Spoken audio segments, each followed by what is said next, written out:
Hello, my dudes. Welcome back to Previously Gifted. I am back with Nathan again for another episode. The start's always hard because, I was just trying to go extra hard with the dancing for those of you watching on YouTube, and I just always want to, I want to, be able to freestyle, but that's not how it works when you have an intro song that's, 10 seconds. Anyway, hi, Nathan. Hello. I keep trying to see you from behind the microphone. I have to decide if I just want to talk to the Yeti or you. Today, we are going to be discussing our job experiences, so we'll get into that in a little bit, but I wanted to start off just chatting about where we've been, because I was consistent with the podcast for a good couple of weeks, which for me is major, and then all of a sudden I was gone, fall off the earth for 3 weeks, and so now we are back. We are in the same couch position, but we're in a new apartment. How do you feel about that, Nathan? Are you happy that we're in a new place? I love it. Much more light, and that's been key. That was the one thing that when we were deciding if we should move or not, I was I would wake up in the morning at our old place, and it's just dark because we were our building was facing another building, and there was literally no natural light coming in, and it was rough. Yeah. So when we went apartment seeing, what do you call that? Touring? Hunting? We went apartment hunting, and we'd walk into a place that has a bunch of natural light, and I'd be like, oh my God, look at this. You can see the sky from this place. Right. That's crazy. Yeah, it's been really nice. What else have we been up to? I bought the Pokemon, what do I have? Sword. The blue one. Yeah. Anyway, whatever. I've been playing Animal Crossing on my Switch since I got it in November. Every time I was saying sword, you were just going shh. Nathan, shut the fuck up. Let me say it. Sword. No, you're right. No, I was confused because I only know they're all the Pokemon games, they do 2 different colors. I was just I like that one, sure. And I keep forgetting which one it is. So, but I got this game because Nathan and I went to a local GameStop because Nathan wanted to ask them about the PS5. Which was funny because there's absolutely no chance that this GameStop that's literally empty on the inside has a fucking PS5 randomly. But yeah, we go there and I walk in and I'm like, I might get a little Pokemon game. I might get a cheeky little game. And so I did, and it was dangerous because, as always, it's I know that I will end up spending hours. And I had just gotten better. Since we moved here, I kind of finally stopped playing Animal Crossing as much as I used to. Right. And I got my sleep schedule back on track, you guys, they have no idea. I started to go to bed before midnight again. You did? It was amazing. And you were waking up before 9 o'clock. Oh my God. I would text Nathan. He's like, are you actually awake? Staying awake? I'm like, yeah, this is crazy. This is nutty. So, yeah, it's been nice. But Animal Crossing threatens my sleep because I stay up late, and then I've been reading a book, and then now I got Pokemon. You've got to catch them all. I've got to catch them all. I literally, every time I'm I can't stop because I just have to catch them all. And so I think I've already put in 12 hours. Right. We just got it a couple days ago. It's funny when you got it because I was low-key sour with you when you were having it. So I went in there with the excitement of hoping that maybe by this off chance there was going to be a PS5 in there, and I was going to look at all the games and get excited about that. And then we walked in there, and you're the one that ended up with all the excitement. Yeah, I'm walking out and you were like, "Ooh, what do you think I should get? Sword or shield?" I'm like, don't know. Yeah, I don't know. I really, I don't know. I couldn't tell you.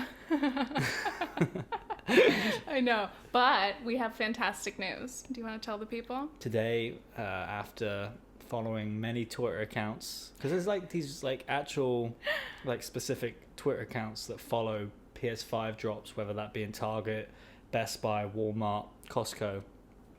They will notify you. So I'm following all these Twitter accounts, and I also have the notifications on, and they will literally the second I don't know how they do it. It must be some coding or something. I don't know. The second it drops, you get the notification on your Twitter. And as you can imagine, there's thousands and thousands and thousands of people doing the same as me who are on the same website as Best Buy. It's all crashing, yeah. You had your 3 devices, I had my 2 devices, and yeah, things were crashing. We managed to add it to the cart 3 or 4 times. It was gnarly because when I almost just called her Tyler. Ew. I'm like, that's my brother. He's the only other person I talk to. Why is that always so fucked up? To mix up your siblings or your partner's name. That's fucked. Anyway. Thank God you didn't call me like dad or something. Ew, okay. Ooh, anyway. So, yeah, Nathan in the past few weeks has been trying to get the PS5, and I told him about the Twitter notifications, so that was helpful. Thank you. You're welcome. Mm-hmm. I just thanked and welcomed myself. But so then, yeah, it was very stressful. And then we got all set on like every possible website. We were saving, updating our shipping address and our credit card info so that we'd be ready to go. And Nathan walked out the door for like 5 minutes, and then he called me and he's like, Best Buy, PS5. And I was like, oh, fuck. And then I jumped on my computer, also pulled up my laptop and my phone, and I was just trying to get on there, and yeah, it was intense. It was deserved I've as well. never tried to buy something like that. On Wednesday I was up at 4:45 in the morning because I was following this guy. I don't know, is any of you guys interested in PS5 drops? Because I'll tell you. Do you guys like PS5s? This guy... Nathan the other day was like, hey, I have a question. You don't have to do it. I was like, what? And he's like, would you ask your followers if they have an extra PS5? And I was like, I would, but also I don't think anyone's just sitting on an extra PS5 right now. So, if you follow this guy on YouTube and Twitter called Jake Randall, he has his finger on the pulse with all this sort of stuff of like drops and stuff. Not just PS5s, but Xbox and Nintendo Switch. Ooh. Anything gaming related. In demand. Give him a follow. He's like a wizard at this stuff. But yeah, 4:45 on Wednesday in the morning, I was up watching his stream and waiting for this Target to drop because he has some sources in Target. And I missed it. Well, no, I got it, but it did the same thing. It just crashed, and I didn't manage Such a disappointment to get the bag. So yeah, today it finally worked out. We were panicking slightly. We were trying to figure out, like, it's complicated with all the stores and how you're supposed to pick it up and whatever. You have no idea where it's in stock or exactly how it works. But Nathan got it, and then he was getting these little codes that you have to get before it confirms your order. And then all of a sudden, what was the first thing you said? I don't know. You were just like, I don't know. I don't want to scream on the podcast. But we were like jumping and running around Maybe the apartment. Could add the video that recorded. Ooh, here. I could throw it in. 3, 2, 1. Come on, let's go! Woo! I've sent that like to my mom and like my sister. I'm like, I just feel like I have to share this excitement even though nobody else really understands the hype. But I'm so happy for you, and that just set our weekend on the greatest note. So I know. Wow. Over the moon. I know. Well, like, because Nathan hasn't really been able to play like any video games really since we've met, like in the out of 3.5 years or whatever. Yeah, it's just out of choice. I used to be like a huge gamer in terms of I had an Xbox, played World of Warcraft, other PC games as well, but this sort of like, you know, moving place to place from the US to UK, and then obviously moving within New York. Just never got your setup ready? Yeah, I didn't think it was the best time, but now PS5's on its way. And I'm a gamer now too. I'm an actual gamer. I'm a Switchy. And is that a thing? No, I just made it up. But yeah, it's fun. I mean, I've stayed up many late nights, like watching fucking Animal Crossing tip videos, like way too many, more than I'd like to admit. And then the other day, Nathan saw me watching some fucking Pokemon videos. These like let's plays, tips. No, I'm not cheating. It's just tips. Like I haven't played Pokemon since Sapphire. That was the last game I played. I don't know when that was, but like, so it's fun to get back into it. And I'm having a really good time with it, but I don't know all the details. No, like the old games, you'd name yourself and then you'd name the worst enemy, and then like back in Pokemon Blue and Red, it used to be Gary. Oh. Ash was the guy, and then the enemy was Gary, but you could rename Gary to like your worst enemy or like your brother or something. The kid at school that you fucking hated or something? Yeah, or just any random name. Wow. Have you managed to do that on the new one, or? I don't think it lets you name your villain. We do have some villains, but I don't know. My name in every game is T, which is funny because you guys don't really know. That's like one of my nicknames. I kind of hate my name, but that's another issue. Tiffany, not a fan. But T-E-E. A couple of people had called me T, and now I feel like that's my go-to if I have to like use a nickname for something, which is pretty much only games so far. So I'm always T. And then I make my little avatar, usually like a little blonde girl or something. Sometimes brown hair, sometimes like a reddish in Animal Crossing. Wow. The other thing just to change the subject, the other thing you managed to do was you got your retainers fixed again. No. What? No, fuck. So you guys, I'm doing Invisalign. I'm pissed. I'm over it. I finished my first round because I had started it literally like the week before quarantine started. So that timing was okay. But it's taken longer throughout the year because sometimes during lockdown, I wasn't able to go to the ortho office when I needed to. And now I hate going in because I think I got COVID from going to the dentist. And now I don't like going into the ortho, taking my fucking mask off and like seeing another patient across the room with their mask off. I'm like, ew, gross. So now I hate it. But I finished my original thing and then I got my refinements done and I just went in the other day and so they had to do more like teeth shaving stuff, which is called IPR. And then I thought they were gonna maybe take off some of my little attachment buttons because I'm just sick of them and I don't like them. And instead of that, they added more, including some of my fucking front teeth. And I'm like, oh, cool, whatever. I get home and I look at my teeth up close and I go, what the fuck is that? And there is a goddamn piece of fluff under the fucking glue on my front tooth. And I looked at it and I almost went insane in that moment instantly because like I have things like if I think about it, like if I think about cleaning my ears, for example, that's one of my guilty pleasures. I know you're not supposed to, it's dangerous, whatever. I will instantly have to go clean my ears. Or like if I think about like the certain body things, I'm like, oh, I need to do that right now. Like, I don't know, like plucking a hair or something, need it gone immediately. So the fact that this fucking fluff is permanently stuck under this thing, and it's like it's not visible from afar, but I can see it up close, and I sat there so angry. I was like, I want to go back to their office right now, make them take it off, put a new one on. How dare they trap this disgusting fluff? It is up close. When I'm this close to the mirror, I can see it. So thank you for reminding me about that. It's really disturbing me every time I think about it. But anyway, refinements, it's fun. Eventually my teeth will be done and I won't have to fucking wear plastic trays anymore. Looking forward to that very much. Right. Anyway, yeah, okay. So what is today's topic? By the way, gotta give a shout out to Nicole Rafiee. This topic was inspired by her and she has a new side podcast. Her regular podcast is called Talk Nasty to Me. And her new podcast is, I saw your tweet, are you okay? And it's with her friend. So they did an episode where they talked about all of their jobs. And I was like, oh my God, this is so good. This is so relatable. And then I was thinking about mine.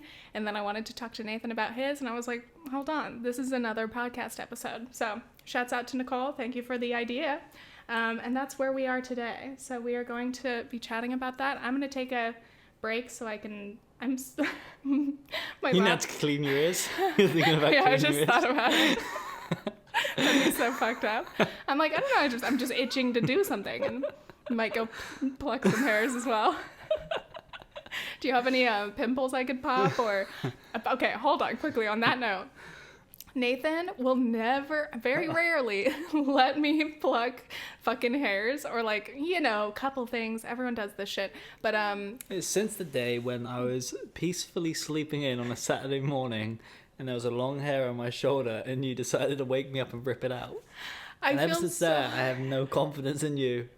I feel so bad. I regret doing that. It was not fair of me. For a second, I thought that it was a loose hair and I thought that I could just like pull it off of you. I was like, but it was attached to your skin, so. It reminds me of, what was it, a few days ago when the blanket was on my face.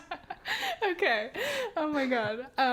Yeah, our new bed bedspread, whatever, comforter is like kind of like... Hard? No, it's like... Stiff? Sure. What else is it? But...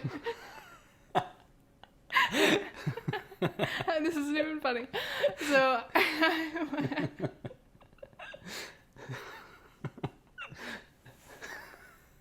no, I'm just thinking of all the other times that I've done weird shit to you or like checked up on you while you're sleeping. Oh, so when was it? The middle of the night or?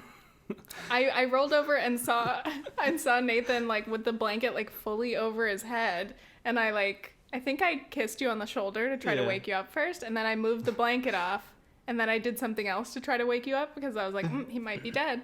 You know, when you're half asleep and then you wake up, like, that's my first thought, you know. If I couldn't be conscious of myself, I'd think I was dead too. So, you know, just gotta double check. Have you ever done, like, checking someone's breath? I used to do that to Tyler, my little brother. If he...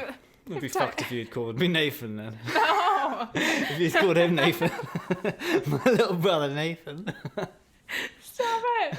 No, my little brother would be, like, sleeping on the couch, and I'd, like, go up and, like, check his fucking breathing. Like, what kind of fucking weirdo? I don't know. Me just being concerned. I'm like, is his stomach moving? I'd shit my pants if you hovering over me going like this. Put my finger under your nose.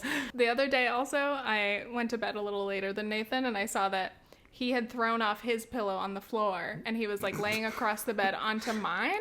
And so when I got in bed, I had to get him scoot. I had to get him scoot. I was go, hello, baby, hi. And then he scoots over, rolls over. And he did that, and then I circled around and picked up the pillow and gave it to him. I was like, hey, you dropped your pillow. He's like, what did you say? Well, I put it there on purpose because my neck was hurting. Right, so you were, like, asleep, and you were like, I put it there on purpose. And I was like, oh. I was like, all right. It's fine.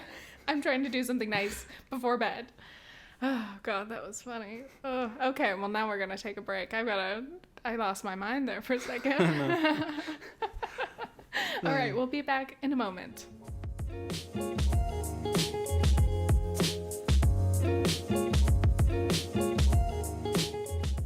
How was cleaning your ears? I didn't do it, thank you. I overcame the urge. Here's the thing. Again, I don't need to talk about this forever. Just quickly. Here's the thing. Nice. Well, because I clean my ears so much, I can feel... You're going to call bullshit. I can feel the wax growing back. I can feel it. I can feel it itch inside my ear, and I hate that feeling. And that's what makes me go clean my ears again. Am I talking shit? Yeah, you're talking shit as if, like, earwax grows like fungi. No, but I can feel it. I swear it tickles. Or maybe I'm imagining it. Yeah, I'm imagining it. Anyway, don't keep talking to me about it because then I will have to go clean my ears and I don't need to. Anyway, we're going to talk about jobs. Hey, guys. So I'll just start off with mine if you don't mind. Do you wet the tip? Stop it. No. It's important because my mum had to get her ears syringed because she did the same thing and I think she used the dry part of the earbud. Mm-hmm. No, I use it dry. The flakes build up and had effect on our hearing. Okay, if we have to talk about earwax, fine. This whole podcast becomes earwax. No, I do it dry, but anytime I get a checkup, they check in your ear. And the doctors have actually told me my ears are quite clean.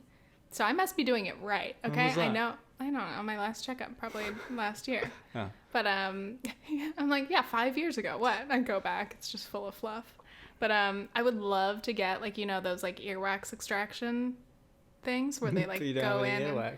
Yeah, but whatever's in there, I don't know. Even if there's just a little bit, or if there is fluff in there, now I'm going to be concerned about it. That's why I think you should wet the tip. Ugh, now that's gross. You're giving yourself a little... No, it's nice because if you put it under really hot water and then go underneath. Sorry, no. That changes my textural experience, and I'm not gonna deal with that. Okay. I have wondered why your hearing's so bad, so it could be... No. Well, yeah. My hearing is pretty bad sometimes. I just don't know if I just don't listen, or... I also listen to everything at really high volumes. I'll turn something on and Nathan's like, a bit loud, don't you think? And I'm like, oh, is it? Oh, shit, sorry. Anyway, irrelevant. Yes. People like skipping through this podcast waiting for like People the first job. Be like, I'm so triggered by, you know, discussions of earwax, and they just keep bringing it up. My first job, everybody, here we are. My first job, I must have been 16, which I think was the first year that you could, like, legally work. Yeah, that was my question. Oh, I'll tell you. In California, where I grew up, I think you have to be 16 to get a job, or, you know, you could maybe get hired at, like, 15, but, like, you wouldn't be able to work many hours, so most places just wouldn't want to hire you. My first job, I don't remember where I had applied, but I was just trying to get that coin. I was trying to save up money to get my car and get my license because my parents wanted me to pay for my behind the wheel lessons and all of that. So When did you drive? 16. 16. Yeah, so I was already behind and I was pissed. So my sister actually was it her first job? She got hired at this produce store that was like right across the street from our house. So she got hired there, and then she said that, I was looking for a job, and they're like, oh, bring your sister in, like, she's hired. And I was like, oh, shit. So then I show up, and yeah, they didn't really even, like, interview me or anything. They were just like, okay, so, like, this is how things go. Let me set the scene for this place. Have I told you about this job? You did, yeah. But okay. So yes, it's a produce store, like literally just sells like nice organic or whatever produce. Always freezing cold in there, obviously. And then always played classical music. And like that might be fine while you're shopping, but when you work there, when you're working an 8-hour shift, madness. So I got hired, and like the manager was he was a short don't spit. No spit takes on the podcast. He's this short older man. What made you say big? Oh, I was going to say he was a big weirdo. He was a big weirdo to me. I don't want to defame the man, but he was weird from my experience. And yeah, he just... I hope he doesn't listen to this podcast. Oh God, if he listened to this podcast, he's still keeping up with me being the nicest guy, and like I talk shit, Can you imagine? Heartbreaking. No, I just can't. I don't want to... I don't want to be too mean to him, but it was just like, okay, so this is always the story I tell. I think I told this in a story time about jobs once, but he would go up to you and like talk about restocking the shelves and stuff, no matter how long it had been since you worked there. He'd go up and like grab my shoulder and like, you're way too close, and he'd look straight in your eyes and be like, Tiffany. Would you say, when you say way too close, was he way too close, or he said to you, you're way too close? No. No, he comes up to me and holds me by the shoulder. In your head, you're thinking, way too close. Way too close, yes. And if he held you... He grabs me and he's like, Tiffany, you're too close to me. What is this? No, he'd go, grab shoulder, eye contact, sigh. Tiffany, let's check out the Odwalla bars. And we'd walk over to one of the little shelves, and he'd be like, you see how they're a little messy and disheveled right now. We're going to line them up. And I'm like, dude, I know how to fucking line up these fucking bars on a shelf. Why are you? Okay, sure. And then he'd take me to the next thing and be like, oh, look at these. Like, you can turn the cans so that they face forward and it looks really nice. And I'm like, why are you still holding my fucking shoulder and looking at me like so directly this whole time? Just made me very uncomfortable, classic shit. Part of that is also just being a young teenage girl especially, and just feeling really uncomfortable with like older male attention. I'm just like, please don't look at me. I don't like it. Like, how old was the guy, if you had to guess? Probably like mid-50s at least. But yeah, not a fan. So then that job ended because my sister worked there, and then I don't know if she quit or if she was still there, but my sister graduated high school that year, and then I strolled in with my sister and my grandma, because she had just graduated, and they had been like, let's go to... Your grandma. My sister and my grandma, Julie. Who just graduated? My sister graduated? What are you talking about? She said, don't worry, it's just the way you said it. Okay. I said, your grandma graduated. Sure.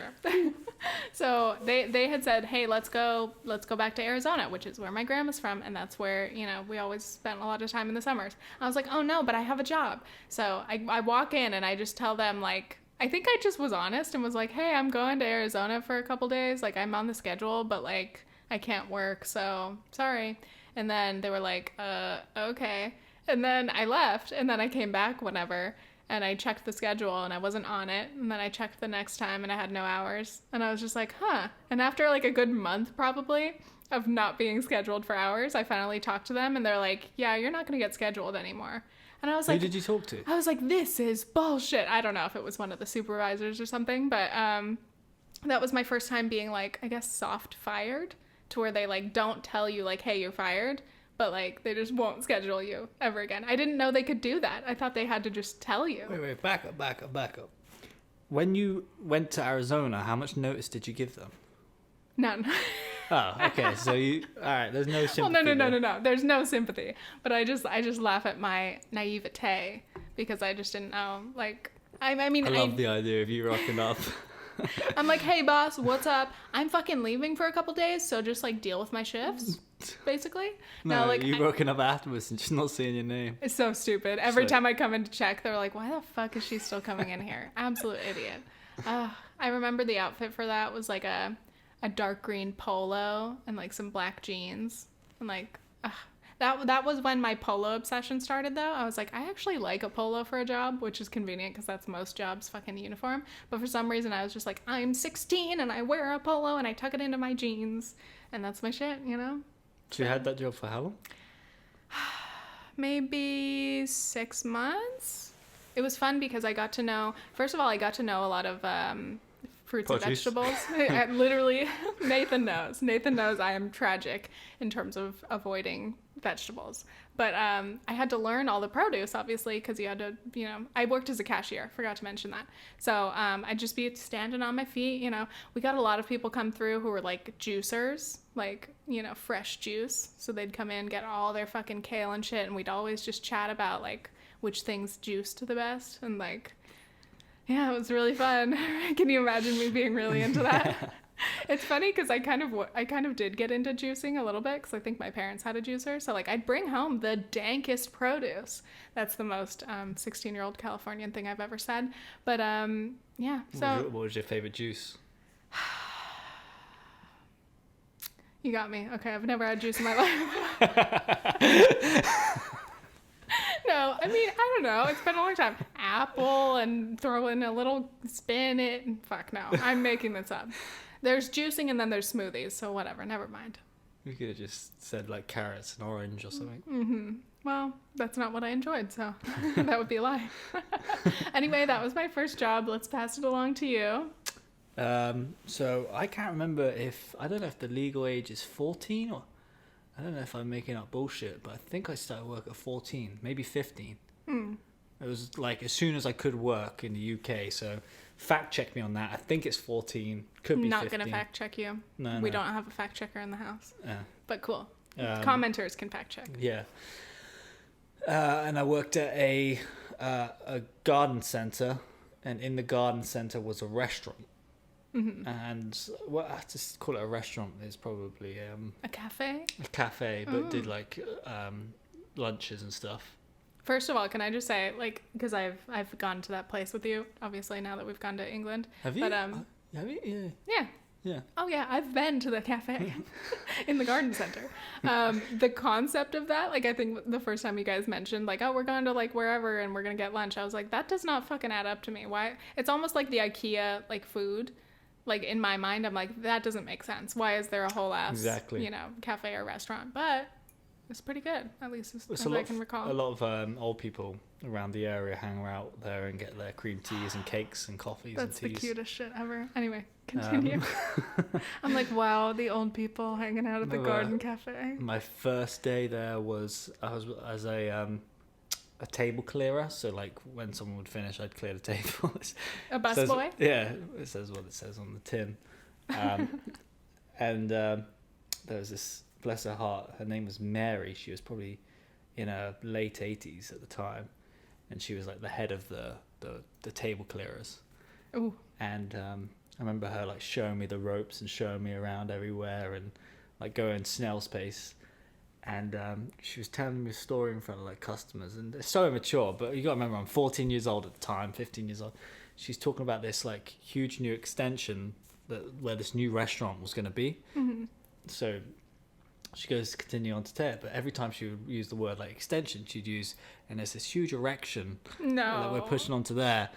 And I was just and in front of customers as well, because she's kind of telling me and the customers, do you know? Yeah. And I'm there like a 14-year-old, 15-year-old immature kid, just with this 88-year-old talking about huge erections. Mm-hmm. And I just couldn't stop. Well, I was just grinning like a Cheshire cat at the time. And then I sprayed my foot on the first one because there was a rogue step that I just kind of was like carrying pots and pans, and I came down and I like bruised my entire side of my foot. But yeah, my first job was working in a garden center in a cafe as a table clearer, and like there's like ranks there. I remember like looking up towards the people of like the waiters and being like, I want to be a waiter. Ooh, like, I really want to be a waiter. Imagine bringing out the good food and not just seeing the gross, and not like clearing dishes. up the tables. Exactly. Mm-hmm. And interacting with the customers as well, rather than like just saying bye and clearing up the table and wiping it down. and I got friendly with one of the waiters. Well, he was a waiter, but and still am friendly with him. He was a waiter, but then he also worked as a kitchen assistant. And at this time in my life, I wasn't too sure what I wanted to do, but I did have a hobby in cooking. And I did quite like Hell's Kitchen with Gordon Ramsay and stuff. So I had and I was doing food tech at school, and I went to work experiences in like these Michelin star restaurants and stuff. And I remember like aspiring to be in the kitchen, and I was talking to him about it, and he had a word with the head chef, and she said, "Oh, he likes to cook, does he?" And he said, yeah, he's like a young guy, She got to know me, and I think within like the first probably like 5-6 months of working that job, I moved from being a table clearer, which Mary, bless her heart, wasn't too happy about, because I was like her number one key player. You're ditching the team. Yeah, and I ditched the team. I moved up. She was a little sour about it for a few weeks, believe it or not. No, that's so sweet.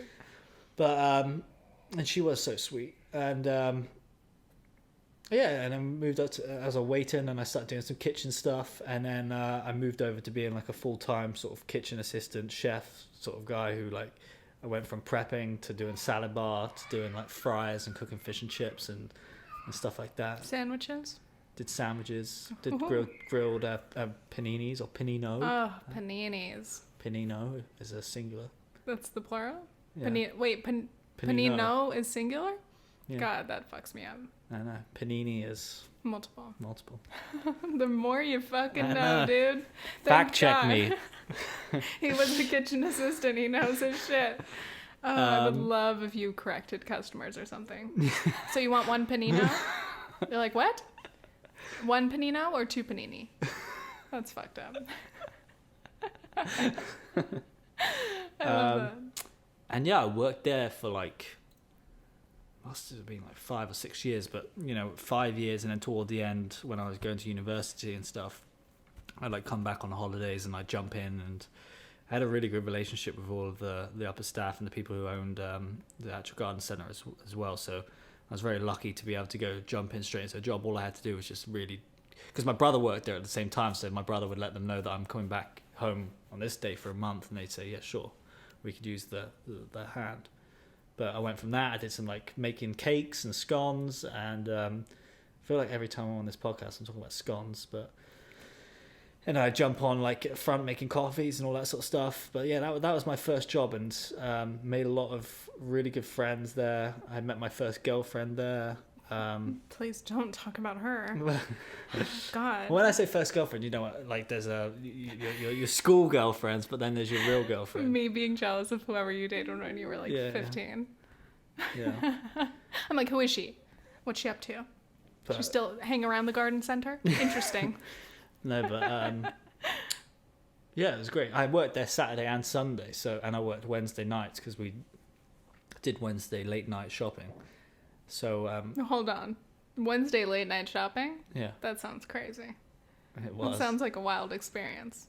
It is. It was. You're like, dude, are you working late night Wednesdays? Oh my God! Once it was towards Christmas time, and so me and my best friend at the time, he was the best friend who I was working with. His name was Callum. Shout out, Callum. Shouts out. Yeah. Callum, if you're listening. Yeah. He still is a good friend as well. It's just I haven't seen or messaged him in a while, so yeah. But him and I during the summer used to love it because we would be in the ice cream shack together. Ooh.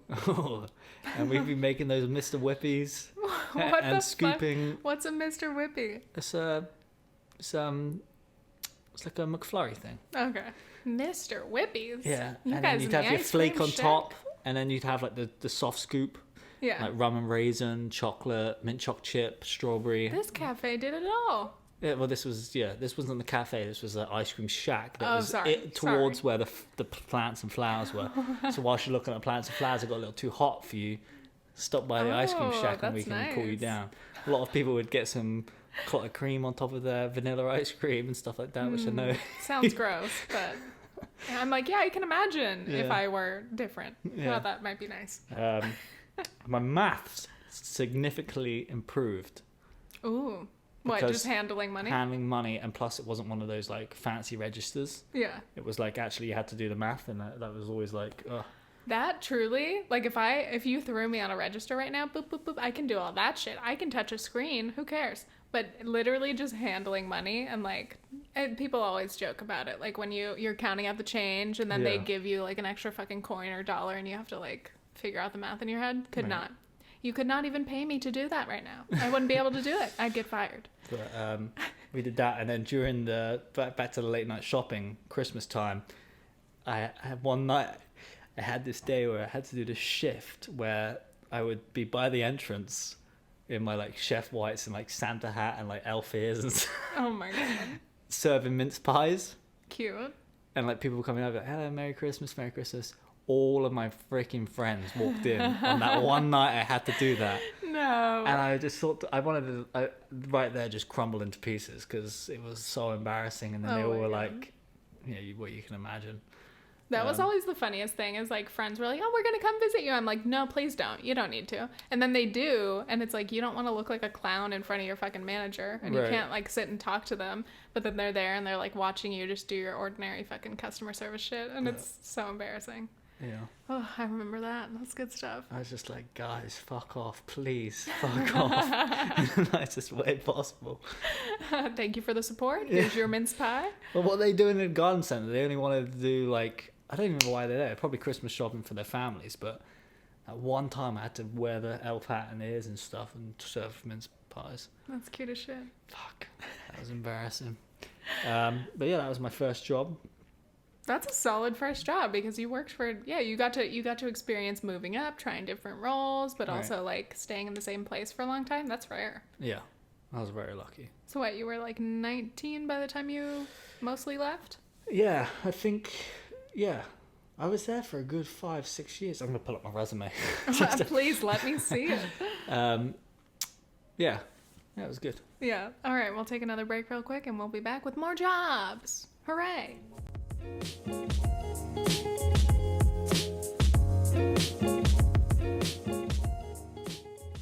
So yeah, what was your second job? Ooh, we're getting right back into it. Thank you. So my second job, after I was soft fired from the produce store, what did I do? When did I start that next job? Maybe in like January of the next year. Was I unemployed that long? Holy shit, I don't know. I wish I could pull up one of my old resumes. I mean, I could, but why would I? Just to know the dates and the details. So my next job was at the Habit Burger Grill. If you guys are from California, there's also one in Jersey that we've been to literally because I was craving it. And I was like, Nathan, can we please go to New Jersey sometime and get the fucking Habit? He had it before because... It's not that bad. It's only like an hour away. I know, but that's pretty extreme to get a fucking like fast casual burger. But the Habit was newly built in the local shopping center right by my house, so it was again like within walking distance of my place, and I was like, you know what, cool. So I had applied there, got hired as a cashier. Again, I was like, hello, I'm building up a sick ass resume of cashier experience, and again a great set of polos for the fucking uniform. It was like they have like these like light kind of pastel like blues and greens. Right. I was a real fan of it. So okay, let me tell you, when I was looking for jobs, obviously when you're young you're like not too picky because you can't really afford to be, but my one thing was like, I cannot wear a fucking hat at work. Like I cannot do it. I refuse. I'm not a hat person. I really can't do it. So I got hired there, and like obviously you have to wear your hair up because it's a food place. But I was fine with that. But no fucking hats. I'm okay. I get the polo. You're supposed to wear light blue fucking jeans. I had these fucking, looking back, hideous jeans, low rise, light blue, boot cut jeans, tucked in with my polo, and with a nice black belt and my black non-stick shoes. Fucking idiot. Non-slip shoes. So anyway, I got hired at this place, and oh my god, the food is so good, dude. They have their regular burgers are good, and then they have a veggie burger. They do what's called the Santa Barbara style. The first one is in Santa Barbara. I think we went to it. My brother goes to UC Santa Barbara, and the first one is right there by the campus. Why am I a fucking Habit historian? So Way too proud. What happened to your hair then in the end? I was just saying I had to wear it up. Oh, you I had just to wear it remember I just remember having like slicked back little buns and ponytails for that job. Oh, so you didn't have to wear a hat? No. But I'm saying like some food places do make you wear a hat. And so like when I was applying, I literally would like look and be like, do I have to wear a hat? Nope, can't apply. I'm not going to do it. Which is so stupid. But I mean, you got to pick your battles, and the battle I picked is I refuse to wear a hat, even if you're paying me. Stupid. So yeah, I worked there. The food is really fucking good. Santa Barbara style, as I was saying, is sourdough, which is so good. And like avocado. So hello, best burger ever. This job, you would get free meals every single shift you worked, and you could either eat it like within 20 minutes before your shift, or like you could take it after or have it on your lunch break. There were some days on my like fucking 10-minute break I would try to eat an entire fucking meal. It's like a full burger and fries, which was fucked up. I'd be like, why am I doing this to myself? I don't have to do this. They also have really fucking good shakes. Now that I'm vegan, obviously, I miss them so much. I mean, I'm sure it's just a regular fucking milkshake, but I miss it. I miss it all. Anyway, that's all I want to talk about is the uniform and the food. No, I also vividly remember.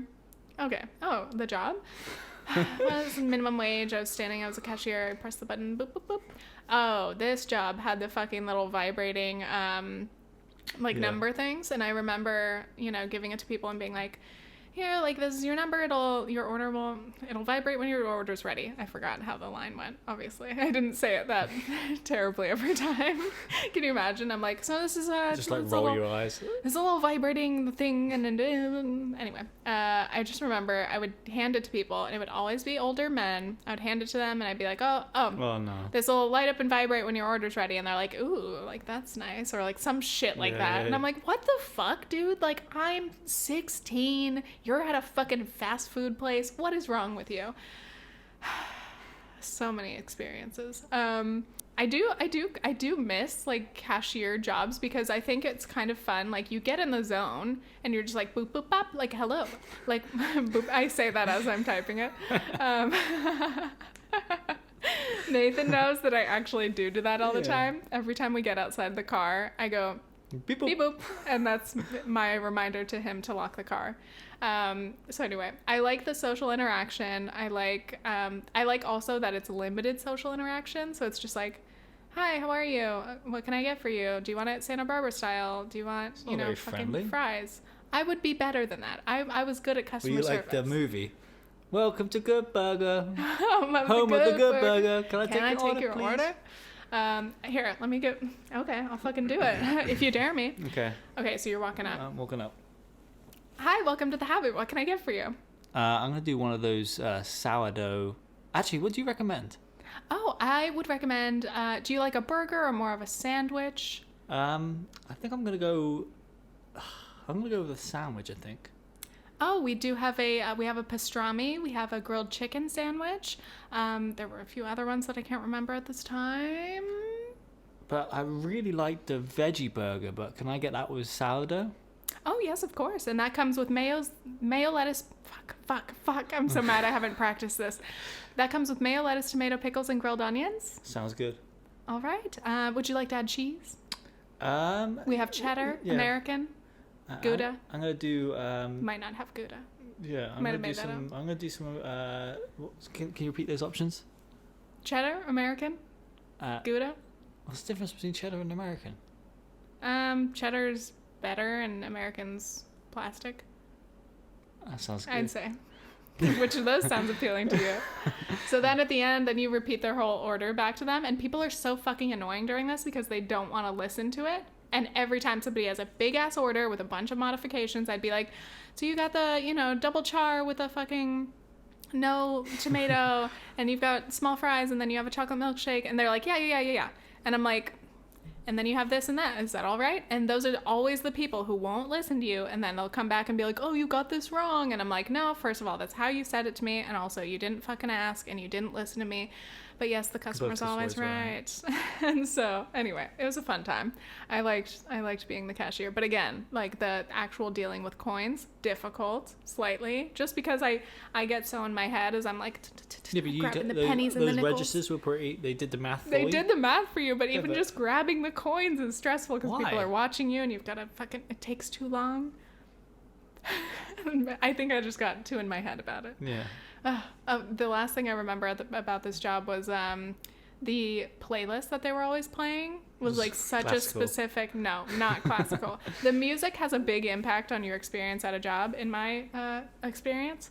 So this one was like kind of top 40.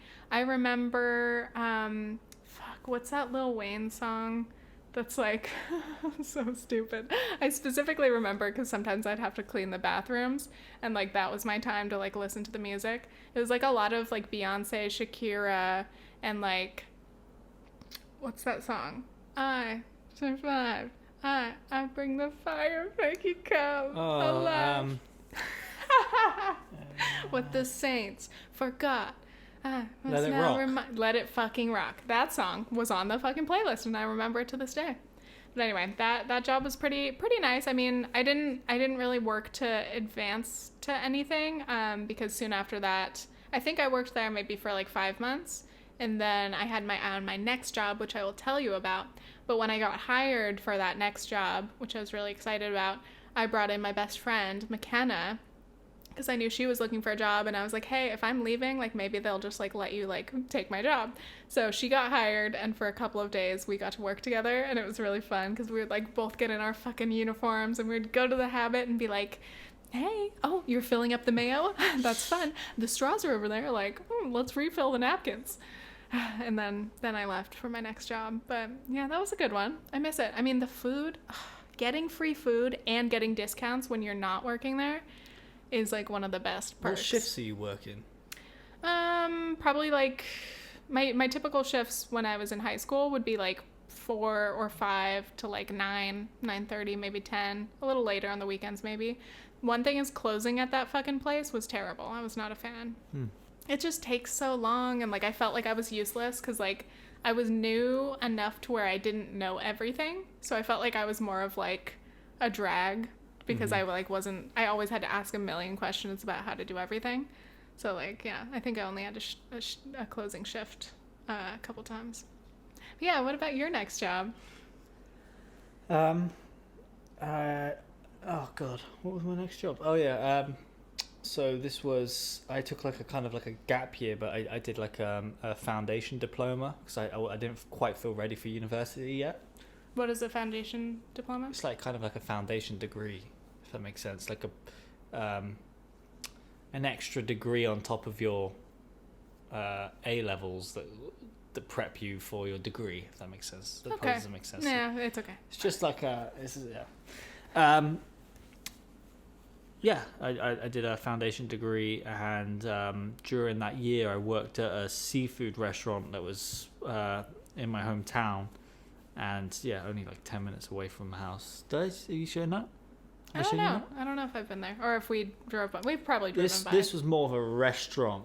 Mm-hmm. So I applied to be a waiter, and I remember having like the interview with the guy, and like we went for a walk along the beach, and like I think you went for a walk along the beach as your interview. Yeah. And like we sat on the seafront, and he said to me, he goes like, asking about my waiting experience. And I told him about the waiting experience I had, and then I just got this feeling that, and I don't want to like, I don't know if this is true, but I got this feeling I wasn't good looking enough for the waiting job. Some of those upscale restaurants, absolutely. You've got to be. I had a gap in my teeth. I was like a dorky looking kid. You probably weren't very confident around that time. Yeah, when I was quite like, I didn't have my brace. I was going through the braces stage as well, so maybe I looked like. Yeah, I probably look more like Sid from Toy Story, you know? Stop it. No. And, that's so mean. How did you get that vibe? Or did you walk in there and everyone's super hot and you were like, well, no, that was the thing. Like that's what I went on to find out. I'm sorry. And then he asked about like my other experience, like whether like I'd wash dishes and all that sort of stuff. Oh, no. So I told him that. I said, yeah, I've done that. And I also told him that I cook. Right. And I told him about like frying, prepping, this, that, the other salad bar. And that piqued his interest. So he was like, oh, tell me more about that. I told him more about that. And then he called me up that day and said, come in tonight and work in the kitchen. Yeah.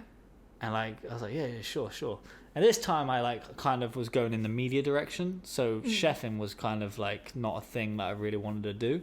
Side note though, why did you want to be a server? Does that pay better? No, it's the job they advertised. Oh, okay.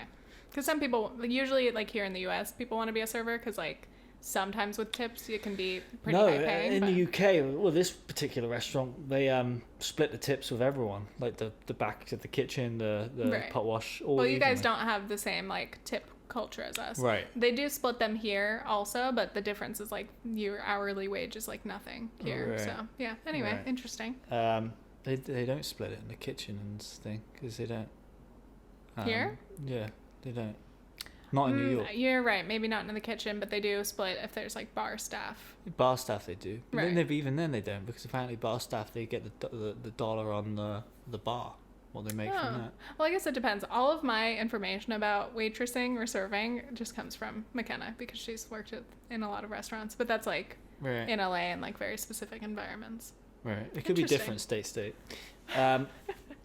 And yeah, so that night I walked in there and I was making pizzas and I was next to this chef and he was showing me how to make pizzas, and that felt like a Gordon Ramsay environment. Like, really? Yes. Like yeah. effing and blinding, like budging out of the way. Like this kitchen was probably no bigger than the size of this like living room here. Right. And that probably even smaller. It's so tight. It's so hot. Like, and like you're cooking, it's just ridiculous. You burn your hands constantly. If I would say that outside of like services and stuff like that, you know, hospitals, doctors, etc. Chefing has to be one of the most stressful jobs in the world. Yeah. Like to have like communication, precision, like working in that sort of environment. Yeah. Like getting things out on time. Like, oh my god, like it was just terrible. But like I worked that job for how long did I work a job? Maybe a year or two. Yeah. Because I remember you've mentioned vaguely like the intensity of kitchen environments, and for a second I thought that your garden cafe job was the only kitchen, and I was like, oh, that's probably nice and relaxed, maybe not as intense, but that was intense. Was the garden cafe one? Yeah, because you got like 500. Like a Sunday, a big thing in the UK is like a Sunday roast dinner. On Sundays, we would do roast dinners, and our roast dinners were banging. Like they were really, really good. And everybody in town is there.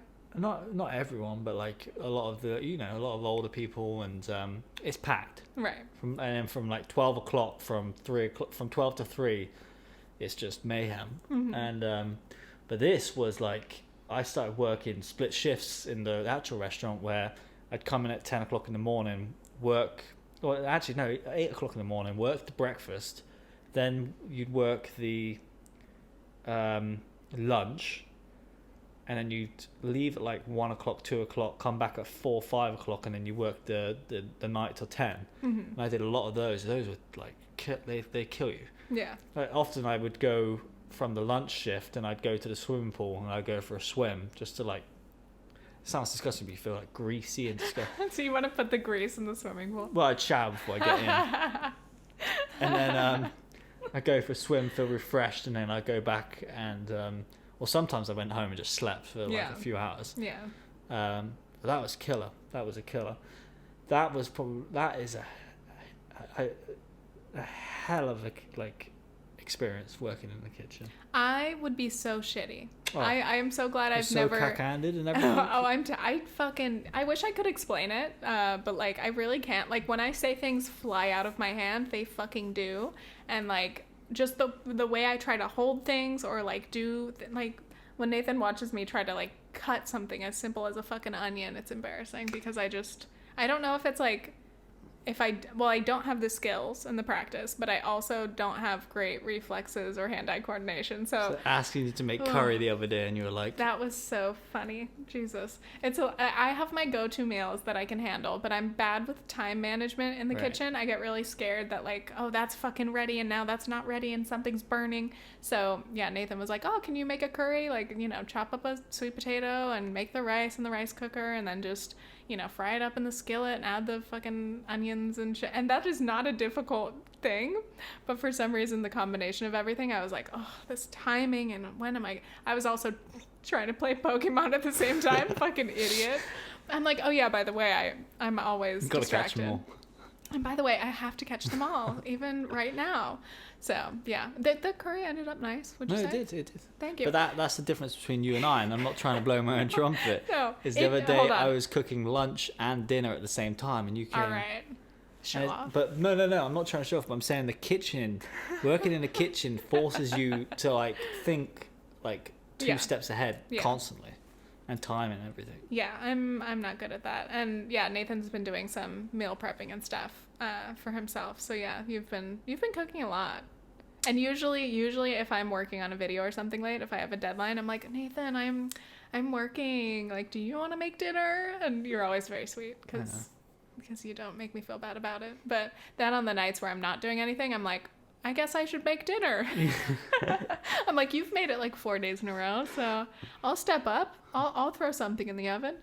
Oh, that's good. It literally took me like the full time you were in the bath to cut that sweet potato the other day. It was hard. I had to we have these new knives that are like intense, and I get scared that I'm somehow gonna fucking cut my finger or stab myself.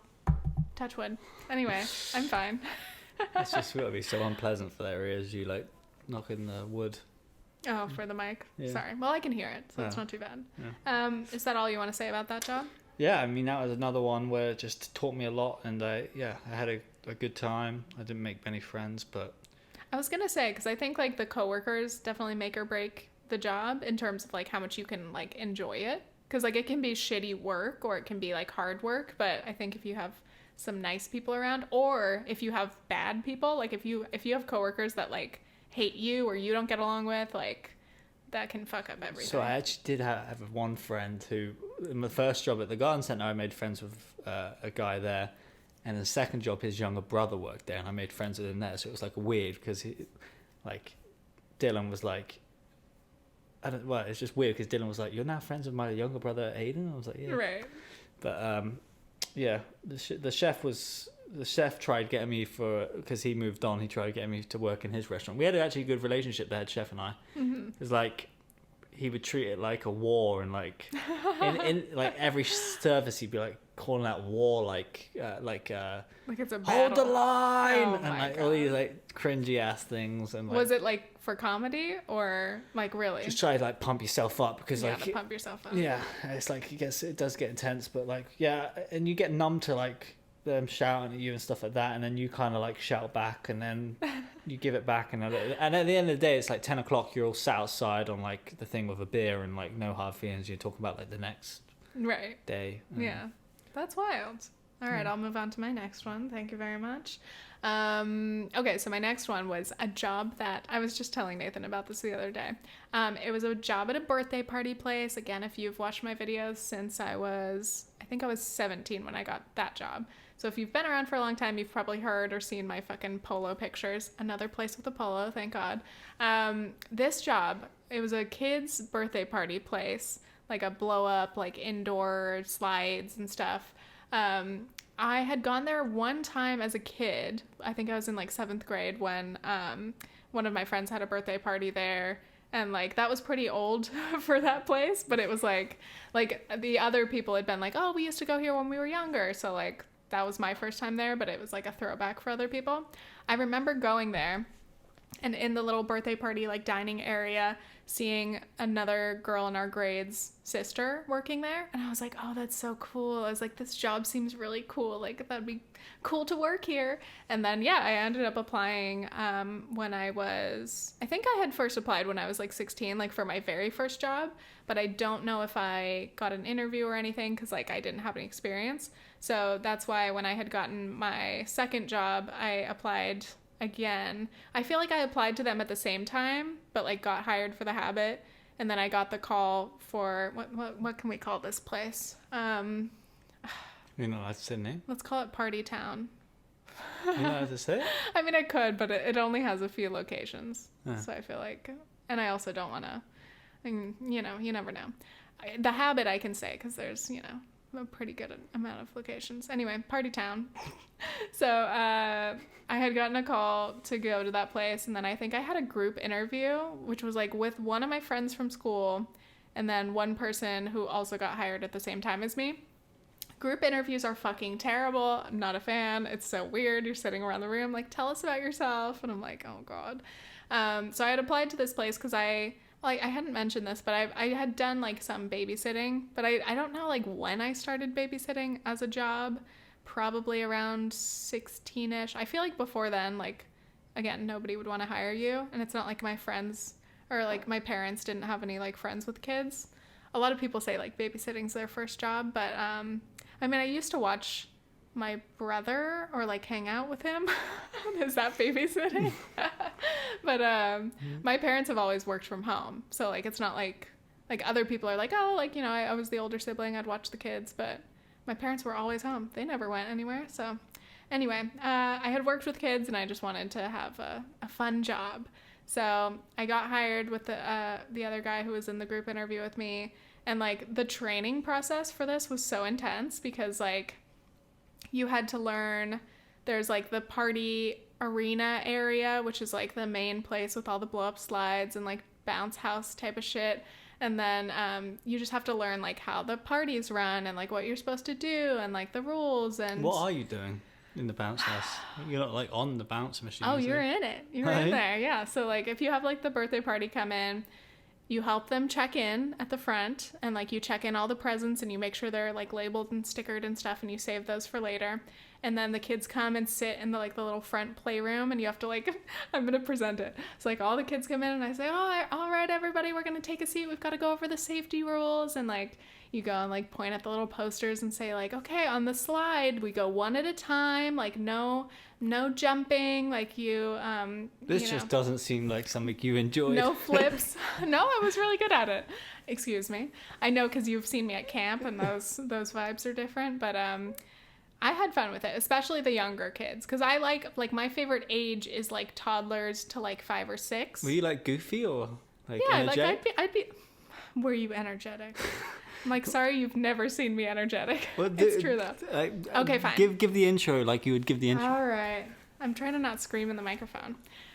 It's so cringy. Can you do like the actions as well? Okay, imagine you're sitting on the floor like a 4-year-old.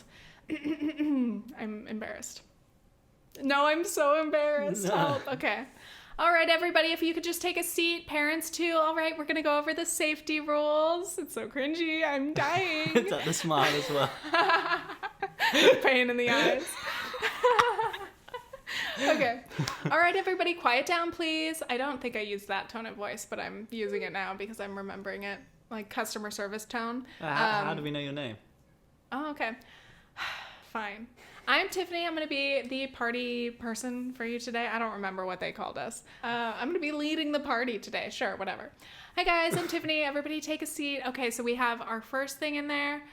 We've got our big slide. All right, everybody's got to go one at a time. We have little mats that you can go down if you want. Make sure no flips, no surfing. So you can't try to go down on your feet because you're going to fall on your face and you're going to get hurt, okay? Then we've got the bounce house. You guys can jump around in there.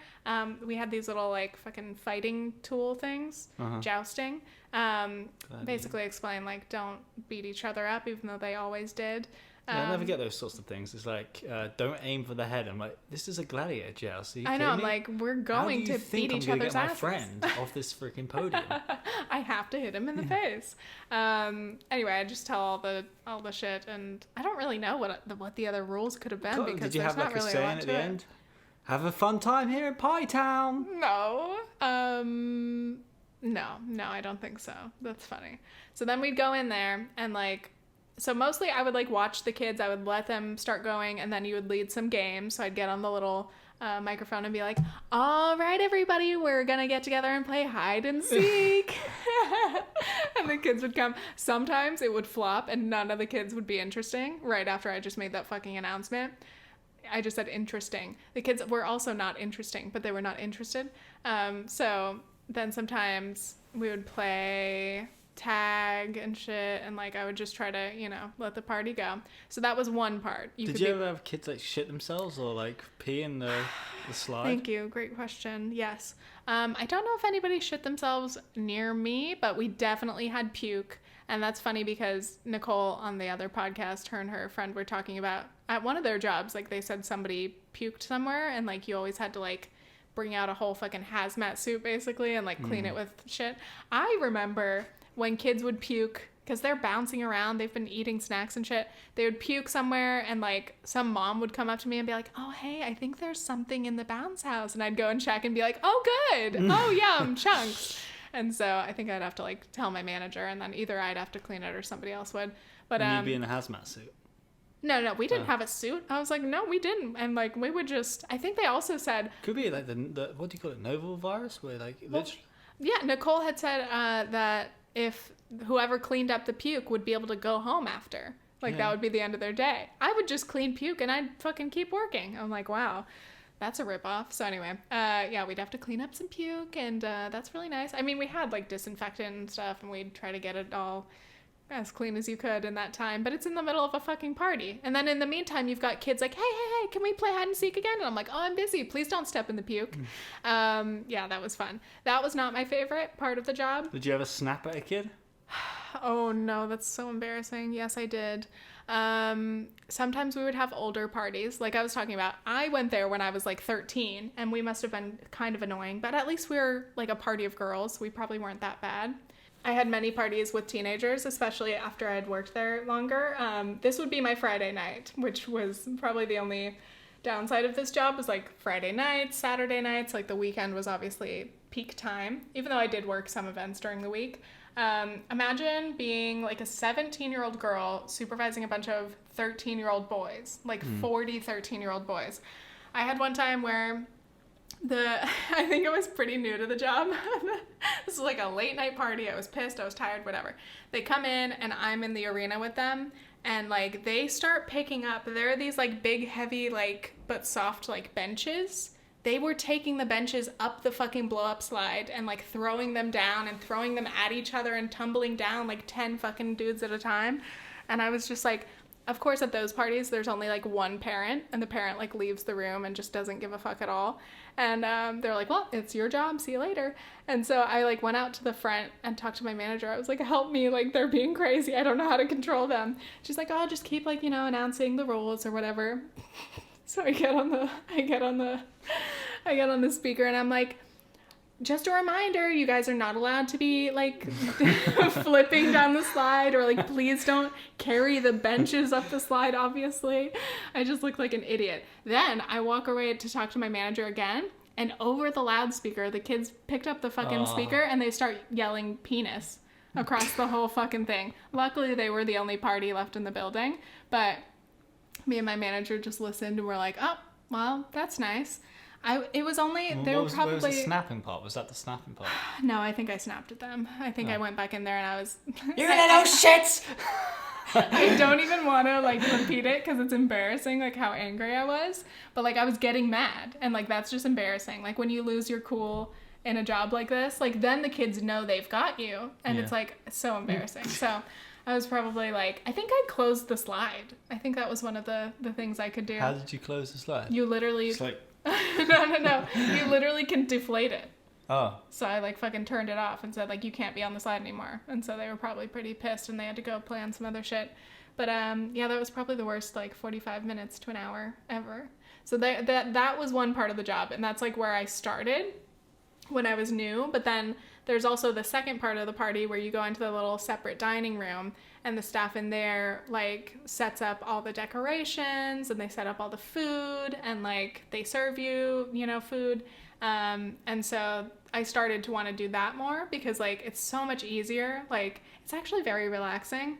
You'd come in and they'd be like, okay, like here's the stuff for your party. They have like 25 balloons. So you'd go to the balloon room and like pick out all the balloons that match whatever colors and you'd blow up the balloons and tie them. Very relaxing work. And so then you go into the dining room and then the funny thing is you'd go into the dining room and it would be like a shift change with the last party. So you'd have the last, like, other coworker in there, like, cleaning up. And sometimes it was a fucking disaster. Like, the floor is sticky. Like, no matter what you do, you're trying to mop and it's just sticky forever. But yeah, ideally, you'd be able to get it cleaned up and then, you know, it would be fine. And so I liked it because then you're like, you get to be alone for like 45 minutes setting up for the party, except when the mom keeps coming in the room and she's like, hey, how are things going? Like, did you put out the veggie tray? It's like, yes, of course. Your broccoli tray from Costco. The kids are going to love it. There was like very typical like party shit. Like, yes, this one veggie tray of like, you know, broccoli, carrots, and fucking ranch. It's like, nobody wants that. Nobody wants it. But anyway, like big bowls of chips. And then, of course, we had pizza. So... What sort of music's going on at this point? Ooh, they had some bangers at this place. Okay, of course they did. One thing that they had was a lot of fucking Bob Marley, which is hilarious because I just think of like the owners and like their son and like whatever. So yeah, we had way too much Bob Marley for a children's birthday party place, and it was just always like, one love. It could be love. Penis. And then, you know, we had other like kind of beachy, like pop or like beachy, fun kids songs. Sometimes the kids, you know, would have like a Frozen themed party. I worked at this place during the peak of Frozen. Oh, God. Can you imagine? You don't know how many times Anna and Elsa, whatever their fucking names are, the characters would be hired to come in and like perform for these parties. Because this is in Orange County, California. Like a lot of these parents are pretty bougie. So like sometimes they'd pay for like characters, like a fucking face painter, plus like us and the whole thing. So anyway, and sometimes they would bring so many decorations that it was physically like not possible to set up in that amount of time. And, like, because like we tell them when they're booking the party, like, hey, like the staff is only gonna have like 30-40 minutes to set up, and they'll bring so much shit, and then they're like so meticulous about how they want it set up. And I'm like, hey mom, if you're not helping me and if you don't have a team of like your sister and your friend who are gonna help me, like this is not gonna happen. So anyway, really fun. But there were like the standard people. If you brought your veggie tray, your chips, you got your pizza, you've got table covers, you've got some balloons, I've got you. It's going to be great. It's going to be a chill party. Then I'm going to serve pizza. Yeah, then the kids come in. I pour all their little drinks. We had the dankest strawberry lemonade, which was my favorite. And then, yeah, the little pizzas. I have one horror story that I've told in another video, a story time. I had one time where I was working in the dining room and this party comes in and I start to hand out the pizza, and I think I started with cheese because like I learned kids prefer cheese usually, like up to a certain age. These are the things you learn, the nuances of working at party town or whatever. And so I'm handing out the pizza and this fucking grandma comes up to me and starts yelling at me in the dining room in front of everyone. And she's like, what are you doing? You're forcing the kids. You have to give them the choice. Like, what if they want pepperoni? I was like, oh, I'm sorry, like, I'm just going to start with cheese and then I'll do pepperoni after. And she's like, no, you're forcing them and now they're going to have the wrong thing. She was just straight up yelling in my face. And I'm, like, standing there with pizza in hand and, like, my little fucking gloves on, like, and the kids are like, I'm hungry. And I'm like, I'm being yelled at. So she kept fucking yelling at me until I started tearing up, and then I had to go. My manager came in because she went and, like, told the manager on me or whatever. And my manager comes in, she's like, Tiff, just, like, go out. And then I went and I fucking cried in the bathroom because she fucking got me, you know? Why did you cry? You just didn't like the volume? She was just fucking, she was being mean to me and it was overwhelming. There was no way for me to fucking win. I think at some point I was like, okay, I'll do pepperoni. And then she was still fucking yelling and bitching at me in front of everyone. And I was just like, dude, like, first of all, you're ruining your fucking grandchild's party. And also, I am not, like, okay with being yelled at. And also, yes, I'm sensitive. So, like, you know, I cry at anything, any emotional trigger. So, like, if you're yelling in my face, yeah, I'm gonna fucking tear up. No, I mean, I was wondering what, I didn't know if it was just the yelling, if she said something like no, she was probably mean to me. I think she called me stupid or some shit, and just, you know, I don't remember the details, but I do remember being horrified. And so my manager took over the party for the remainder of it, and, like, after I was just like, that was horrible. She's like, I'm sorry, like, sometimes, you know, we have some people like that, and, like, there's nothing you can do. It's just them being, you know, how they are.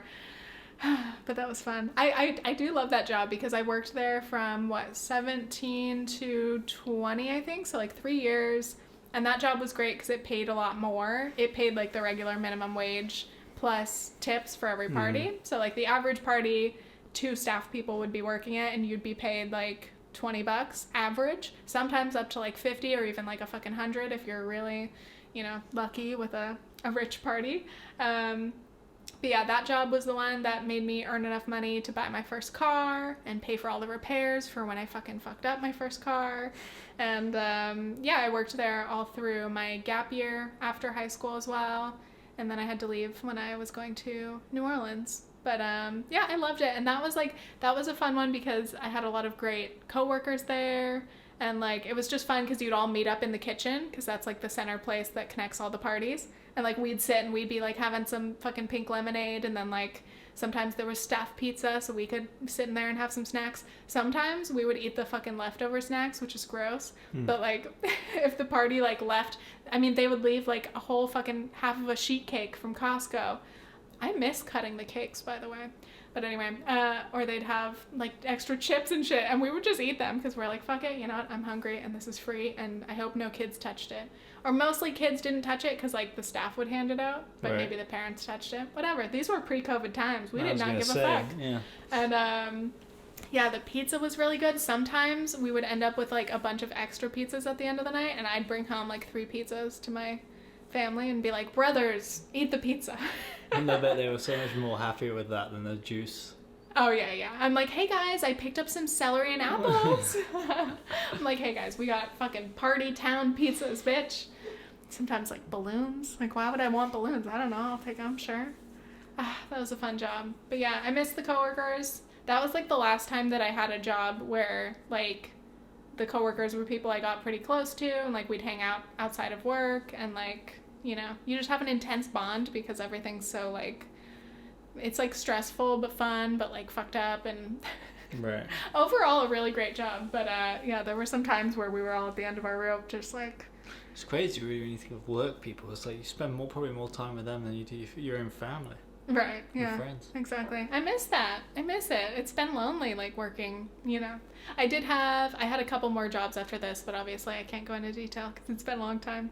Do you have your next job? Oh, wait, side note. So again, history repeats itself. When I was nearing the end of this job, my friend McKenna gets hired at this place, and for a few glorious months, we both worked there together. Wow. And again, I was like, this is fucking great, but why haven't we worked together the whole time? She actually ended up loving the habit, and she got trained a little bit for some kitchen stuff as well. And so, like, she got really close with, like, the whole habit staff. And, like, I never got to meet everyone, so, like, she was, like, hanging out with the kitchen people and hanging out in the front, and, like, all the managers and supervisors loved her, and I was like, wow, I feel unloved, but I don't need to be self-conscious about it. So anyway, when she got hired at Party Town, that was really fun, because then we would cross paths, and I'd be like, wow, so great to see your bestie, like, at work, where you're just like, look at us, just having a great old time. Wait, let me say, the worst part about that job probably were the summers, because, in the summer, we would have all the camps come, all the YMCAs, like they would just, you know, it'd be like 80 kids running through both of the party rooms, and like, it was just so boring, because for like hours and hours, you're just watching kids, and like, you don't play with them the same way, like, you don't lead any games really during the like open play or the camps, so it would just be endless fucking boring ass watching kids jump around, and then the next camp would come in, and it would just be like, cursed. When I was doing my gap year, because I was one of the only people who wasn't in school, I ended up doing toddler time, which, hello, is there anything better than that? We had a party room that was dedicated to, like, younger kids, and that was my favorite, too. I would work those parties a lot. But fucking toddler time was, like 10 to 11 in the morning, and, like, it would just be a bunch of toddlers going on the slide, and, like, I'd go on the slide with them, and we'd go down together, and their parents would be like, oh, thank you, can you go up again with them? And I'm like, yeah, sure. So, like, I don't have the energy for, like, the main big kids room, but, like, with the fucking toddlers, I'm like, oh my god, like, hold their hands, and, like, walk over here, and sometimes there was only, like, you know, like 5 kids in there at once, so it'd just be, like, a very chill morning, and I'd just hang out with my regular toddlers, and I'd see their, you know, either their parents or their grandparents or their nannies sometimes, but, whew, what a time. What a time. What a time. What a time. I'm like, wow, do I miss it? During my gap year, I was doing that, and then I was also a I called myself a nanny at the time, but I was more like an after-school babysitter. So I'd have like my mornings at toddler time and then a couple hours, and then I'd go like pick up the 2 kids from school and hang out with them after school, and we'd go to the park and we'd have our little snack, and then their mom would come home. And so yeah, I pretty much just spent my whole gap year with children, which, you know, at that point I was like, this is all I do. These are the only people I see, and my coworkers are my only adult friends. But yeah, good times. What was your next job? Do you want to take a break? No, I'm good. My next job, where were we now? We were at it was university, and my Hannah, my flatmate, me and her were like looking for a job, and because this is just like university, right? Like, it was like you just much want easier part-time? to have something part-time with income. And we both got a job at KFC, and we both worked one shift together. And I think she went on to work a few more shifts than what I did, but I worked the first shift, and then I got offered another job at the time, working for the student union bar. So it would just be like in the mornings you'd be like making like coffees, and then again I would like do my it was like multiple jobs. You do the coffees, and then you'd also like make a soup for that lunch. Right. And like that was fun, so like made a load of like and the manager would let you get creative with like making soups. So like some freedom there. I had some freedom there. Make some funky soups. I made some funky soups, and it was like they were great soups. All we had to it was just like a basket of vegetables, and he'd just be like, make sure you just use whatever's in there. Like you do like roasted red pepper with feta. You do like curried sweet potato. Then you do like sometimes you like go real crazy with it. You do like a roasted mixed root veg. That's not like crazy, but like, sometimes you throw like a different cheese in there or something like that, and then it like spikes someone's curiosity. So they're like, "Oh, how's that taste?" Oh. Sometimes it tasted good. Sometimes it tasted like really shit. Did you experiment, or like did you just make a massive batch of soup and then realize, this is fucked? Yeah. Sometimes I remember once we did something with. Then people go, "Hey, how's the soup today?" You're like, "To be honest, we did something with don't honey and lemon, I think it was, and something else. The lemon though was disgusting. It was like ginger or something. No, ginger. It might have been like. I don't know. It might have been carrots, lemon, and honey. It was something like that. That sounds It was terrible. gross. Yeah. It was disgusting. But we had to serve it because it was like you made this big batch of soup. Oh my god! Like, if I bought that soup, I'd be pissed. Yeah, you better warn him. Here's the thing: some people digged it. They were they were like, yeah, I like this. You're like, do you want the recipe? Because nobody's ever gonna make this again. Right. So sometimes you like fuck up with that, but yeah, that was. I really enjoyed that job because the manager was like into like soccer and football at the same time, so we started talking there as well. And then the hours were really flexible, which is what you want in like universities, like pick and choose your hours. The pay was very good, and again, one of my friends from like my film class, he got a job there, and we just had like some great times there as well. And your friends would come up, and it was really good. And then during the evenings, you would. Work the bar, but our campus wasn't like it was like kind of like a artsy campus. It wasn't the main campus, so hardly ever were people there like drinking. Right. Like, you go for like a pint or two, or like a glass of wine or whatever after class, but it's not like a bar at night. You're not getting lit. No, you're not getting lit. But that was my student job that I did throughout my time I was at university, and I loved it.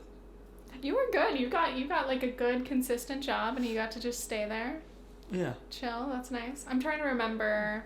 So after I went to New Orleans, I had like a work study job, which was like very like I basically didn't do any work, but that's how a lot of work study positions are. I worked in the film equipment room.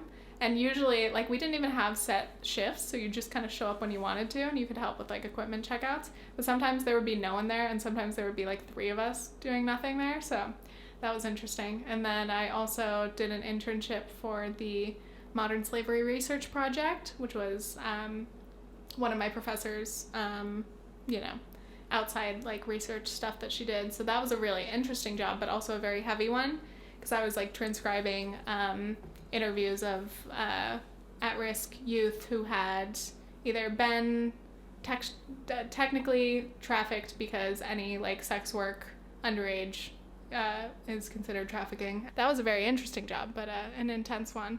What else did I do? I think that was it for New Orleans. Oh no, I worked at my favorite freaking cafe in New Orleans. Bread on Oak, bitch. Or Breads on Oak? Breads. This place is so good. The last time we went back to New Orleans, we visited because that food is fucking delicious. One of my biggest struggles with New Orleans was that there was like very limited vegan options, especially uptown around the campuses. So when I found this place that had some vegan options, I was like, oh my God, this is great. I think I went there to try the food once. And then I was like, are you guys hiring? Because hello. And I got hired, and it was just a couple blocks away from the house that I was living in that semester. So I was like, this is the best fucking thing ever, except that I had to work at like 6 a.m. And I literally used to have to take an Uber because I didn't want to walk at 6 a.m. because it was like far enough to where that was scary. But then I was taking Ubers at 6 a.m. and that was scary too, because I was like, I don't like this. I don't like being like sleepy and like getting into a car and just being like, hi, it's dark, and like, I don't like that. What is it, a 5-minute walk? No, I think it was probably like a 15-minute walk. 15-minute walk. Yeah, it seems close, but then like you get going and it's a little bit longer. So yeah, anyway, I loved that job, and it was cool to be able to do a job that was so early, because I wasn't used to working that sort of a shift. So I would do like maybe like a 6 to 11-ish, or like sometimes I would work a little later in the afternoon, but like that food was so fucking good. They had little vegan quiches and little vegan like mini cheesecakes and all these most delicious sandwiches, and the bread was incredible. And I just, yeah, I'm like, that is like salivating right now. I am hungry, and I'm thinking about whatever we're going to order for dinner, but that was a great job. I was only there for maybe like 3 or 4 months, because it was just that one semester. And then after that, I was leaving for France. So, yeah, that was nice. I liked it. I mean, it was like a very casual kind of place, a lot less organized than other places I'd worked at. So, like, it was kind of cool. There was no uniform. There was no polo, by the way. No hats? No hats, absolutely not. So would that have really ruined the deal for you? If I walked in there and they were wearing hats, I was like, oh, I love the food. This place seems really cool. The coffee, the iced coffee was so fucking good. Do you remember it? But the hats. Yeah. But I can't do the hat. That's so funny of me. Oh, so vain. But also I'm like, I don't know. If you're not a hat person, like I feel like you're a hat person, obviously. But like if I wear a hat, I don't just feel bad. Like, I feel devastated. Why? Well, let's not get into the hats. No. I just think my head's a weird shape. That's all. So then after that, what was my... Oh, yeah. So then we moved to New York. And then we were in the middle of fucking Long Island.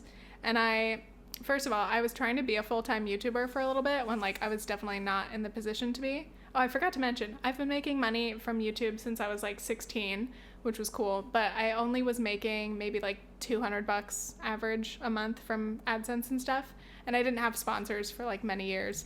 So for a while it was like, you know, money that helped me, you know, gas money basically, but I needed other jobs. So when we moved to New York, I remember like I was looking at job listings, things that I was not qualified for, or like that required a degree, and I hadn't finished my degree yet. So yeah, just remember when I was like unemployed for a fucking long time, and I was very depressed and not having a good time. You did work at... So then after a couple months, I was like, you know what? I want to work at Starbucks, because I was like, I am a Starbucks fan. I love Starbucks. I might as well, you know, go get some coffee. Also at the cafe Breads on Oak, I had gotten a little bit of experience with like barista stuff, so that made me feel a little more confident with like, you know, working in a coffee shop. So I had applied to a bunch of Starbucks and like couldn't get a call back or couldn't get hired, and I was getting very frustrated. And then I found this job which was at a daycare, which is like in someone's house. Oh, yeah. And I remember I was like, oh, that could be cool. Like, again, I like working with kids. I love babies. Are you kidding me? So I show up and like it's in someone's like house. So it's like kind of a dark, like smallish environment, but there was like maybe like 4 or 5 babies. Obviously before this we met at summer camp, which was another job, but we don't need to go into that. It's not like it was a big Forgot deal. about the summer camp. Yeah. Oh, I met you at that place. I totally forgot. Yeah, that I can't. Okay, first of all, completely forgot about the babysitting job that you had. Oh yeah, I'll talk about that. But just in short, I was bad at being a camp counselor. I thought that with my past experience working with kids that I would have been good, but I did not have anywhere near the amount of energy and pep that is pretty much required to be a camp counselor. So that was a hard time, and I did it 2 summers in a row. But so yeah, I got this job to be a daycare assistant. And yeah, I show up and I do like the first shift, which is maybe only just like 3 or 4 hours, and there were like maybe 4 or 5 babies and like 2 or 3 of us in there. But it was so stressful because there were all these little babies who like couldn't walk, or they were crawling around or whatever, and like somebody would be holding one of them and there'd be another one running away, and like I just got so stressed because I was like, oh my god, like I had only ever babysat like 1 or 2 kids at a time and not very many like babies. I also babysat a really cute girl in New Orleans. I forgot about that. She was so cute. Anyway, I'm like, those are my favorite things. I can handle 1 or 2 kids depending on their ages. But yeah, I just got stressed because I was like, there's kids crying and you've got to learn their like food schedule and blah, blah, blah. And like, I don't know. I just kept thinking like, oh my God, like a kid's going to slip or fall like while I'm like 2 seconds away, and it was just scaring me. And I didn't like the vibes either. It wasn't a work environment where I felt like I could get through the day, which is I think important. At the time I felt really bad about being like, oh, I have a new job, and then being like, psych, like I can't handle this, because I felt like I failed or something. But I was like, I have to be honest with myself and these people. Like if I don't feel like I can handle this and it's not something that I enjoy doing, like I can look for another job. It's fine. They'll hire somebody else who can actually handle all these babies. So then very soon after that, I got hired at Starbucks, and I fucking loved Starbucks. Did you go in there and give them a resume? I don't know if I might have applied in person. I feel like that helps, because like when you just submit an online application, you're just 1 in 1,000 people. But yeah, I got hired at this Starbucks. I had a really great person training me, and he was a cool coworker, and I got to meet all the other people, and I got to learn all the coffee tricks and things. And I think like making coffee is really fun. So like, when you get in the zone and you're just working on the bar, it's like, whoop, it's easy to just zone out for a couple hours. Right. I would say at Starbucks, working the cashier, like cash register, is a lot more stressful, because then you have to talk to people. But also people are annoying about how they order their coffee, and so that was not my favorite. I would prefer to be just making the drinks on bar, except for frappuccinos. It's true what the Starbucks baristas say. They are hell on earth. I think I only worked there from like February to like the end of May, because then I was going back to camp the next summer. But I'm so glad I had just been there for the beginning of Frappuccino season, and even that was too much. I don't know how Starbucks baristas or anybody else deals with all the Frappuccinos constantly. We would have Frappy Hour, and the kids from the local schools would all come in at fucking 3 o'clock, and just for like 2 hours straight, it's like back to back to back to back, like, oh, like I have this secret recipe for the fucking this Frappuccino. I'm like, that's not real, but okay, sure, we'll try to make it. And then the kids are like, where's my Frappuccino? And I'm like, there's fucking 30 cups in front of us, and we can only make like 1 or 2 at a time. How infuriating is that woman and like, or man, I don't know. I just remember vividly you telling me a story about this woman. Like in the morning, she like jump the queue and say, is my drink ready yet? Oh yeah. There were lots of those. There was like a coworker call you Stephanie as well for a long time? Yes, at this Starbucks, there was one girl who called me Stephanie from day one, even though I wore a name tag that said Tiffany. Every single day, she'd be like, hi, Stephanie. And we worked together a lot. And I just didn't say anything. And after the first time, I was like, ooh, maybe she'll get it next time. And people would call me Tiffany in front of her, whatever. So she just kept calling me Stephanie for the whole time that I worked there. And I never said anything. And I laughed because I was like, our other coworkers must hear her say Stephanie. And then what if they're like, is her name Stephanie? And then they're like, no, her name's Tiffany. And she's just not saying anything. They're just like calling you, hey, Stephanie. I know, I'm like, hey, Fanny. Hey, Fanny. Yeah, I'm like, that works. Just call me Fanny. Oh, that's nice. Oh, God. Yeah, that was a time. Thanks, Stephanie. I'm like, anytime. Thank you, guys. Okay. Is the camera dead? Oh, no. Is it off?